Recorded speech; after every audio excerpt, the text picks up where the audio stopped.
Then we go cruising for mangoes in downtown Calbayog. Then we take in a beautiful sunset over the Samar Sea from the 5th floor at the Bay Park Hotel in Calbayog City.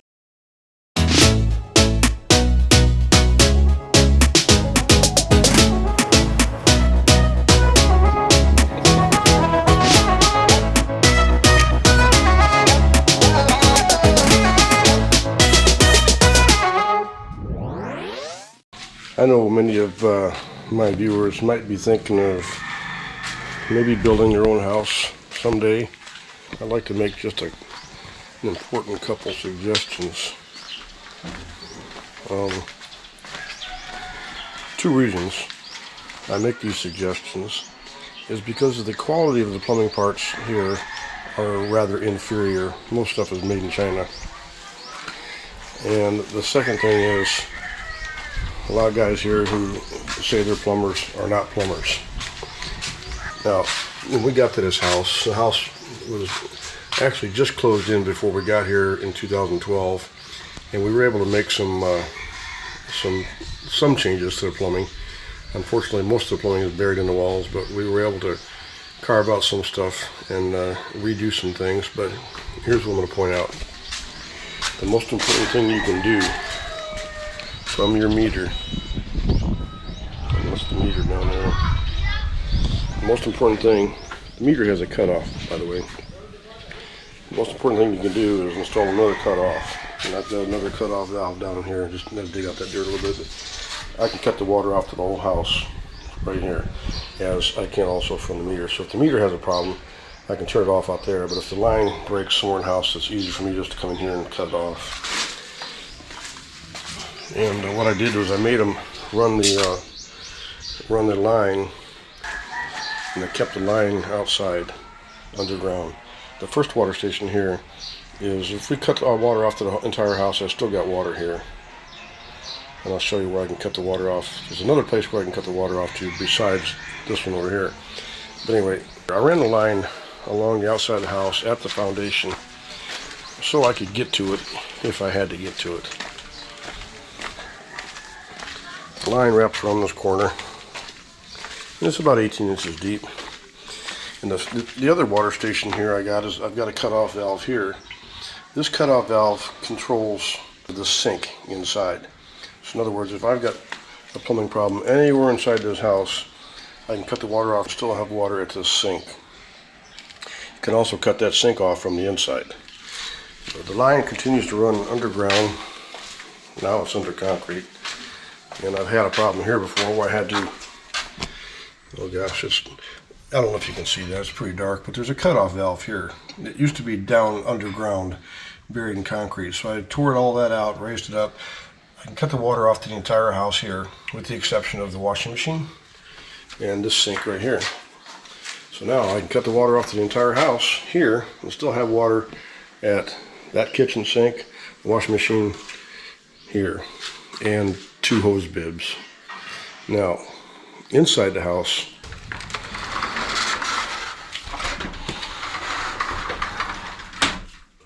what I did in the house was put a cutoff under this sink, and again,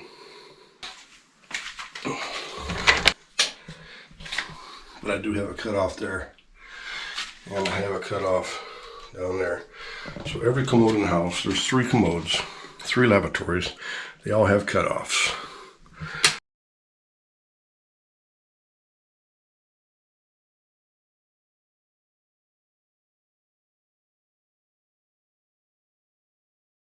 There's no shortage of cutoffs in this house. Now, this problem has to be tackled today. I think I showed you in another video. And I also installed this cutoff here to this sink. So I can work on this sink and still have water to the rest of the house. That's the advantage of having 2 sinks. This sink essentially is just a backup sink. We use it for vegetable and food prep mostly, but if we have gatherings, it just comes in handy. So we got the use of this sink when this sink is cut off. What I have to do, I have to pull this entire, to get to this faucet, to put that faucet on. I have to pull the whole sink because they didn't leave me much room in there with all this concrete. There's no way I can get to the end of that line, so I've got to disconnect the drain, the trap, and pull the sink. I pulled this trap operation off, and I'm glad I put it on there, because when I did pull it off, I found something really strange in here. This is looks like a piece of plastic, and this looks like a cover for a toothbrush thing. Now, if I hadn't had this thing, they'd have probably gone down the drain and clogged up the drain line. So these things come in pretty handy, especially when somebody loses a ring. Pop in the sink. Ooh. That came up really easy. Now that silicone, that bead of silicone I put down there's been there for, at least 9 years, so take that off. The water line probably still pretty good.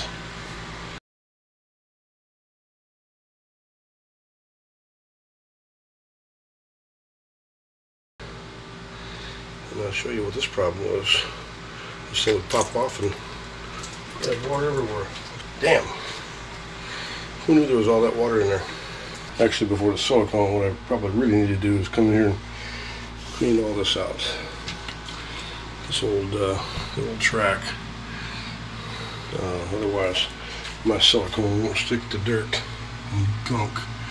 So we're gonna take that outdoors and clean it. One thing I profess not to be is a plumber, but I have found out over the years that if you're gonna do something plumbing-wise, do it right. And this old silicone I put down as a sealant for the sink base stuck to the granite pretty good. It did not stick to the sink very well, as you can see. I remember the sink popped up really easily, but here this stuff peels up quite nicely.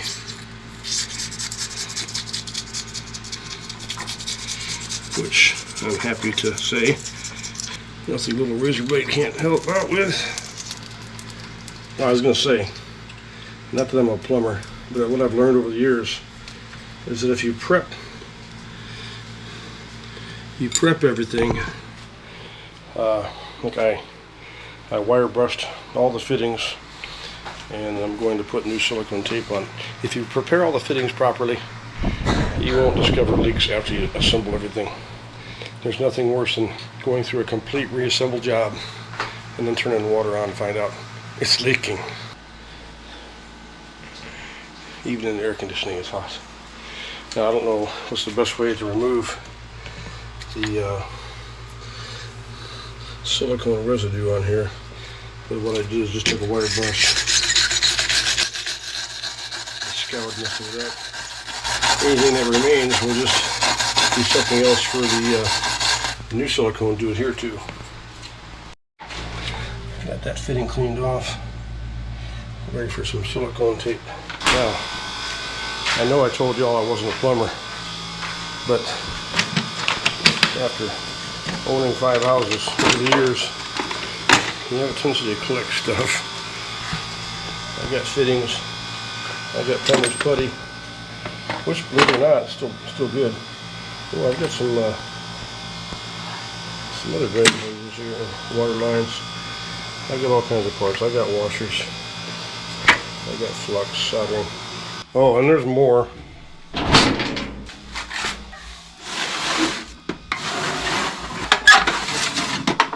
I'm not a plumber though. But what I need is silicone tape. And Apple Dog's here to watch. Right, Apple Dog? Huh? Wanna shake? Wanna shake? Shake? Come on, shake. Come on, okay, good boy. Around a bead of caulk all around that rim. I cleaned it up really good. It was kind of stubborn. I took a wire brush to it, and it cleaned up real good. Hardly no rust, so I guess it's fairly decent stainless. New sink is in, and water's open. Try it now, hon. Try the sink.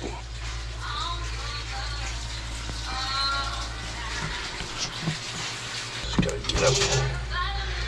Getting hard to get up these days. Yeah. Not much water pressure. Oh, she's got the other sink going. I'm not worried about the plumbing, the drain leaks. I'm worried about the water on the high pressure side. And I don't see any drips. So, mission accomplished. And we're not going to use this sink for about 24 hours. So silicone sets up. So, we have another sink. Something I always do is, in these old parts, if I can scavenge, that's a good washer, rubber washer. If I can scavenge parts off of an old plumbing piece, I do. And I just throw it in my box. And I don't know about you, but I've always had a problem in the States when you hire an electrician, plumber. They come by the house, they do what you ask them to do, and they just leave a big mess behind. Well, I left behind a mess for Terry. She don't mind one bit. Remember, I said I brought some washers. I brought more than that. I brought me a whole hardware store. Alright, well, that job done. There's only one more left to do. One more urgent project. And that's to replace this bad wall outlet before something bad happens. But I think I'll wait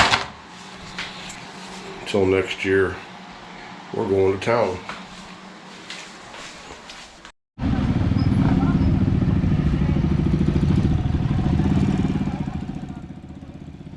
Many of you may have heard of the custom of eating 12 round fruits for New Year's, which is supposed to usher in good luck for the coming year.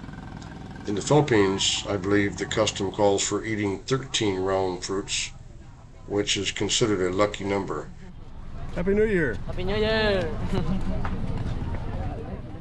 I'm not sure what the number is supposed to be, but the fruits include apples, avocado, banana, grapes, lemons, mango, oranges, papaya, pineapple, pomelo, watermelon, and guava. Terry and I, we're just in the hunt for big, juicy, sweet mangoes. One of my viewers the other day suggested that I take some of the Christmas lights in downtown Calbayog, but the only lights that are really shining these days are the lights over the vendor stalls. Then on the way out of town, Terry and I decided to stop at the Bay Park Hotel for a nice relaxing evening and a quiet dinner and a cocktail. Well, not so quiet with all the street noise, but hey, what a view. And what a great sunset. I just asked the bartender if they had scotch. Could I have a scotch and water? He said they don't have scotch. So I asked him, "You have Johnny Walker?" "Yes, but we have Johnny Walker."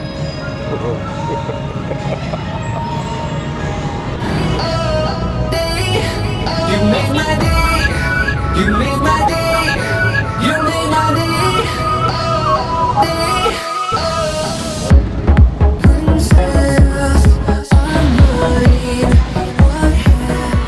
And after having explained the intricacies of knowing your alcohol types and how to mix drinks, my bartender was so appreciative that he upped me to Johnny Walker Black and gave me an extra half shot for the same price. I'm going to explain to everybody that Bay Park has scotch. Yeah. Johnny Walker, right? Yeah. Johnny Walker scotch. You just learned that tonight. Yeah. Yeah. And I can't really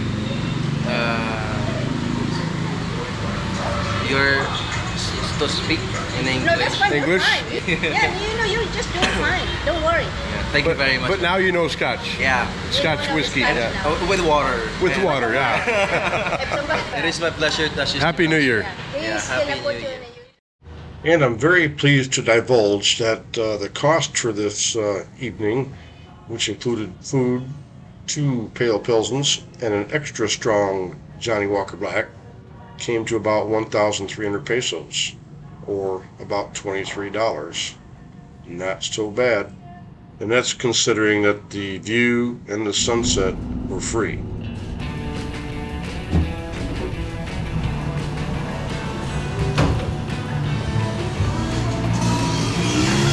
Happy New Year! Thank you.